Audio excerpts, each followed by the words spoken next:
I never wore Yeezys, that's a fact. Every week is fashion week for me.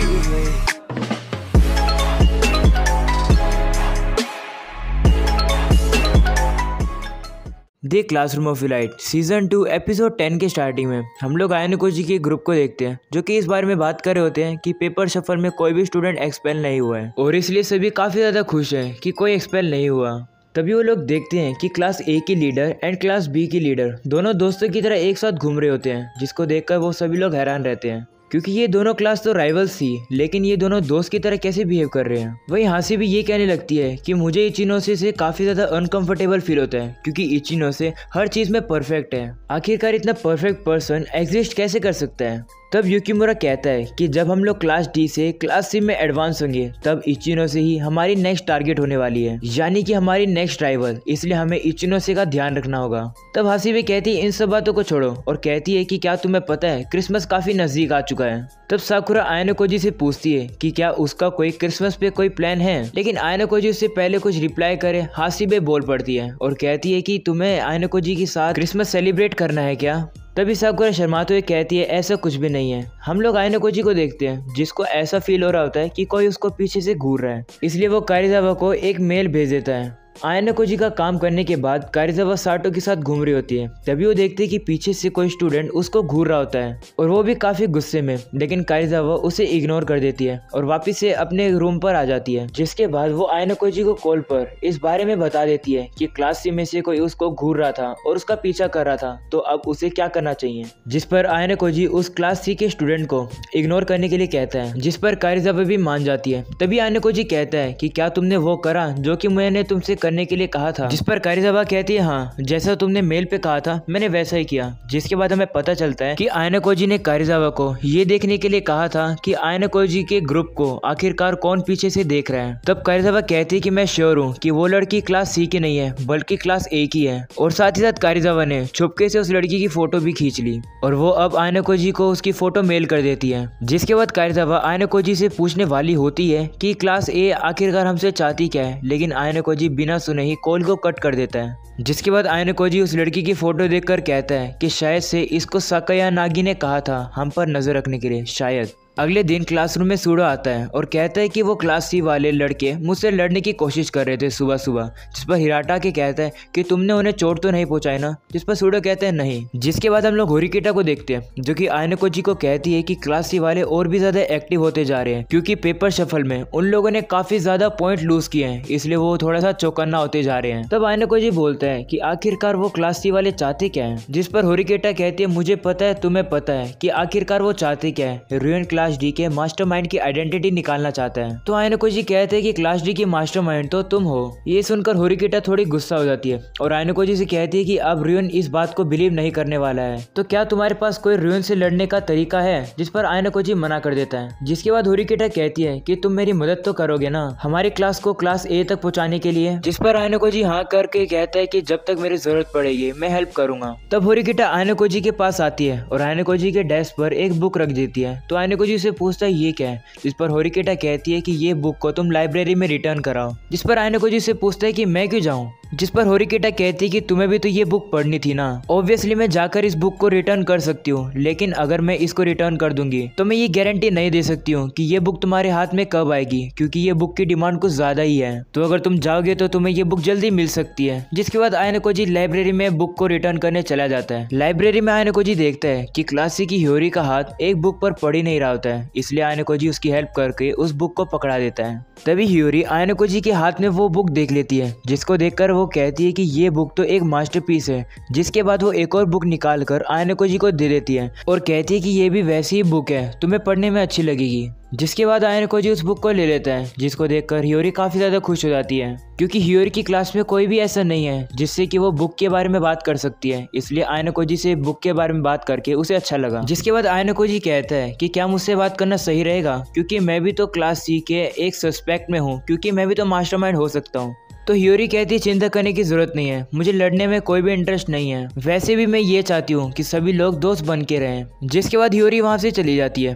तभी हम लोग देखते हैं कि चबोशिरा वहाँ पर आती है और आयनको जी को अपने साथ आने के लिए कहती है। जिसके बाद वो आयनको जी को रिसेप्शन रूम में ले आती है और आयनको जी को बताती है कि तुमसे मिलने के लिए कोई आया है। तब चबशीरा बाहर ही रह जाती है, लेकिन आयानो कोजी अंदर चले जाता है। तो हमें पता लगता है कि आयानो कोजी का विजिटर उसके डैड होते हैं। उसके डैड आयानो कोजी को बैठने के लिए कहते हैं। तो आयानो कोजी कहता है कि मेरे पास बैठकर बातें करने का टाइम नहीं है। उसके डैड उसे बोलते हैं कि आयानो कोजी की वजह से एक पर्सन की डेथ हो गई है। वो पर्सन आयानो कोजी का बटलर मात्सुओ था, जिसने आयानो कोजी को इस स्कूल के बारे में बताया और व्हाइट रूम से एस्केप करने में मदद करी। पनिशमेंट के तौर पर आयानो कोजी के डैड को उसे डिसमिस करना पड़ा और 1 महीने पहले उसने खुद को आग लगाकर मार दिया और ये सब तुम्हारी गलती है। ये सुनकर आयानो कोजी अपने डैड से कहता है कि क्या तुम्हें लगता है कि मुझे अफसोस हो रहा होगा उसकी डेथ के बारे में। जिसके बाद आयानो कोजी के डैड आयानो कोजी से रीजन पूछते कि आखिरकार तुम इस स्कूल में आए ही क्यों हो। जिस पर आयानो कोजी कहता है कि मैं एग्री करता हूँ कि तुमने मुझे अल्टीमेट एजुकेशन दी है, लेकिन मुझे वर्ल्डली सोसाइटी एजुकेशन के अंदर इंटरेस्ट है, जिसको आपने पॉइंटलेस समझकर रिजेक्ट कर दिया था। तो आयानो कोजी के डैड कहते हैं कि मेरे बनाए हुए रास्ते से अच्छा और कोई भी रास्ता नहीं है। जिस पर आयानो कोजी कहते हैं कि मैं अपना रास्ता खुद चुनूंगा। जिसके बाद आयानो कोजी के डैड आयानो कोजी को ये ऑर्डर देते हैं कि वो विड्रॉल फॉर्म के ऊपर साइन करे। जिस पर आयानो कोजी मना करके कह देता है कि आपके ऑर्डर से व्हाइट रूम में चलते हैं, यहाँ पर नहीं। तो उसके डैड उसे बताते हैं कि व्हाइट रूम दोबारा से शुरू हो चुका है। ये सुनकर आयानो कोजी कहता है तो तुम्हें फिर मेरी क्या जरूरत है। तो उसके डैड बोलते हैं कि तुम्हारा जैसा टैलेंट और किसी के अंदर नहीं है, ऐसा कोई भी नहीं है जो तुम्हारी जगह ले सके। तभी हम लोग देखते हैं कि स्कूल के चेयरमैन साकायानागी वहां पर आ जाते हैं, जहां पर हमें पता चलता है कि मिस्टर साकायानागी 7-8 साल पहले आयानो कोजी के डैड के सेक्रेटरी हुआ करते थे। ये सुनकर आयानो कोजी समझ आता है कि मिस्टर साकायानागी के डैड होते हैं। तभी साकायानागी आयानो कोजी के डैड को कहते हैं कि मुझे पता है कि तुम आयानो कोजी को विड्रॉ कराना चाहते हो। जिस पर वो कहते हैं हाँ, और कहते हैं कि जब भी एक पेरेंट स्कूल से एक चीज़ रिक्वेस्ट करता है तो स्कूल को वो चीज़ इमीडिएटली करनी चाहिए, यानी कि आयानो कोजी को जल्दी से एक्सपेल करना चाहिए। तभी साकायानागी कहते हैं नहीं, तुम गलत हो। इस स्कूल में स्टूडेंट की आज़ादी को सबसे आगे रखा जाता है, यानी कि जो स्टूडेंट चाहते हैं वो वैसा कर सकते हैं। तो आयानो कोजी के डैड कहते हैं मुझे पता है कि स्कूल के एंट्रेंस एग्जाम और इंटरव्यू सिर्फ एक फॉर्मेलिटी होती है। तो आयानो कोजी, जिसको स्टार्टिंग से इस स्कूल में एडमिशन लेना ही नहीं था, तो इस स्कूल में उसका एडमिशन हुआ कैसे। तो आयानो कोजी को स्कूल में एडमिशन लेने के लिए एक रिकमेंडेशन की जरूरत थी, जिसको किसी ने सीक्रेट में दिया था। बिना रिकमेंडेशन की आयानो कोजी को स्कूल में एक्सेप्ट ही नहीं किया जा सकता था। जिस पर साकायानागी कहते हैं ये सच है कि आयानो कोजी का नाम एक्सेप्टेंस लिस्ट पे था ही नहीं, मैंने पर्सनली आयानो कोजी के एनरोलमेंट को चूज किया, और अब जबकि ये मेरा स्कूल का एक स्टूडेंट है, मेरी ड्यूटी बनती है इसको प्रोटेक्ट करना। और जब तक आयानो कोजी खुद से नहीं चाहेगा कि उसे स्कूल से ड्रॉप आउट करना है, तब तक मैं तुम्हें आयानो कोजी को विड्रॉ नहीं करने दूंगा। इसीलिए आयानो कोजी के डैड के पास और कोई भी चॉइस नहीं है, और अभी के लिए आयानो कोजी को साकायानागी के हाथ में छोड़ देते हैं और वहां से चले जाते हैं।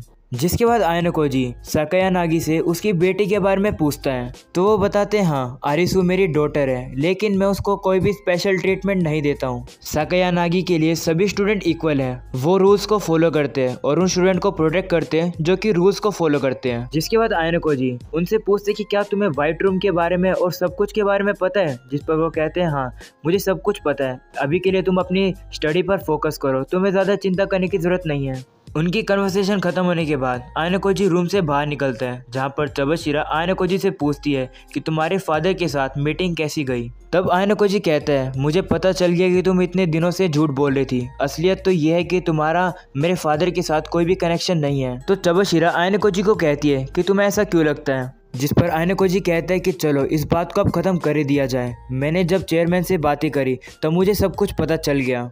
तुम सिर्फ इस बात से ऑब्सेस्ड हो कि तुम्हें अपनी क्लास को क्लास ए पर पहुंचाना है, लेकिन पिछले कुछ सालों तुम्हें ऐसे कोई भी स्टूडेंट नहीं मिले जो कि तुम्हारी हेल्प कर सकते क्लास ए पर पहुंचाने के लिए। लेकिन इस साल ऐसा हुआ क्योंकि इस साल स्कूल में मैं एनरोल हुआ था। तुमने चेयरमैन से मेरे बारे में जैसे सुना, तुमने डिसाइड कर लिया था कि तुम मेरा यूज करोगे अपनी क्लास के रैंक को ऊपर बढ़ाने के लिए। और आज मेरे फादर से बात करने के बाद मैं ये बता सकता हूँ कि तुम इतने दिनों से झूठ बोल रही थी और तुम्हारे पास इतनी पावर नहीं है कि तुम मुझे स्कूल से एक्सपेल करा सको, जिसका मतलब है कि जो तुम मुझसे करने को कहोगी वो मैं नहीं करूंगा। तो चबशीरा बोलती है कि क्या तुम अब अपनी क्लास को क्लास ए तक नहीं पहुंचाओगे, जबकि तुम्हारी क्लास के सभी स्टूडेंट एक साथ इकट्ठे होकर अब काम कर रहे हैं। जिस पर आयानो कोजी कहते हैं कि जो मुझे करना था वो हो चुका है, अब मुझे और इन्वॉल्व होने की जरूरत नहीं है, और प्लीज अपने पर्सनल रीजन के लिए मुझे कॉन्टेक्ट मत करना आगे से। जिसके बाद चबशीरा आयनोकोजी से पूछती है कि आखिरकार तुम अब करने क्या वाले हो, लेकिन आयनोकोजी उसे इग्नोर कर वहाँ से चला जाता है। अगले सीन में हम लोग देखते हैं कि रात के टाइम पर आयनोकोजी कारिजावा को कॉल करता है और उसे पूछते कि वापस से क्या क्लास सी की गर्ल्स ने तुम्हें परेशान किया। कारिजावा हैरान होकर कहती है कि क्या तुमने सिर्फ यही जानने के लिए कॉल किया है। जिसके बाद कारिजावा आयनोकोजी को कहती है कि तुम बाकी लोगों को क्यों नहीं बता देते हो कि तुम कितने ज्यादा स्मार्ट हो।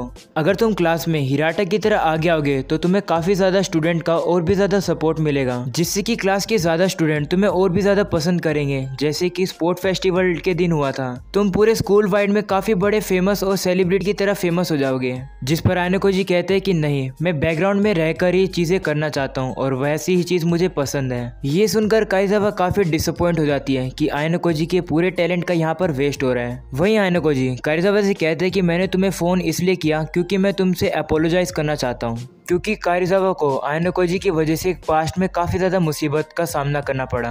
और अब आयनोकोजी कहता है कि अब आयनोकोजी को कुछ भी करने की जरूरत नहीं है अपनी क्लास डी को क्लास ए पर पहुंचाने के लिए। और अब आयनोकोजी क्लास डी को एडवांस होने में कोई भी मदद नहीं करेगा। और अब आयनोकोजी सारे काम को होरिकिटा और हिराता के हाथ में छोड़ता है। वहीं कारिजावा को अभी समझ नहीं आ रहा होता है कि आयनोकोजी को आखिरकार हो क्या गया है। जिसके बाद आयनोकोजी कहता है कि इसका मतलब है कि ये लास्ट टाइम है, मैं तुम्हें कांटेक्ट कर रहा हूँ, इसके बाद मुझे तुम्हारी कोई भी जरूरत नहीं है। ये सुनकर कारिजावा काफी ज्यादा घबरा जाती है। जिसके बाद आयनोकोजी उसे कहता है और ऑब्वियसली अगर तुम्हारे साथ फ्यूचर में कुछ गलत होता है तो मैं तुम्हारी हेल्प करूंगा, जैसे मैंने तुम्हारे साथ प्रॉमिस किया था। और एक इमरजेंसी एड्रेस उसको छोड़ के जो भी मैंने तुम्हें बताया है उसको तुम सब कुछ को इरेज कर देना। और आयनोकोजी बताता है कि उसने अपनी साइड से भी कारिजावा की सारी कॉन्टैक्ट इन्फॉर्मेशन को इरेज कर दिया है। तो कारिजावा कहते हैं कि तुम ये सारी चीज़ों को इतने अचानक से क्यों कर रहे हो, मैं समझ सकती हूँ कि तुम ये क्या करना चाह रहे हो, लेकिन तुम सारी चीज़ों को इतनी जल्दी क्यों ख़त्म कर रहे हो। जिस पर आयनोकोजी कहते हैं कि इतनी जल्दी नहीं है, वैसे भी हमारा रिलेशनशिप तो सिर्फ हमें ही खुद का फ़ायदा करने वाला रिलेशनशिप था और अब इससे क्या ही फ़र्क पड़ता है। और ऐसा बोलकर आयनोकोजी कॉल कट कर देता है और कारिजावा को काफ़ी ज़्यादा बुरा लगता है और एपिसोड हो जाता है यहीं पर ख़त्म। तो गाइस, अगर आप लोग को वीडियो पसंद नहीं हो तो ज़रूर से लाइक करके जाना। मैं उम्मीद करता हूँ आप लोग लाइक करोगे, चैनल को तो ज़रूर से सब्सक्राइब करोगे। तो मिलते हैं इसके नेक्स्ट एपिसोड में।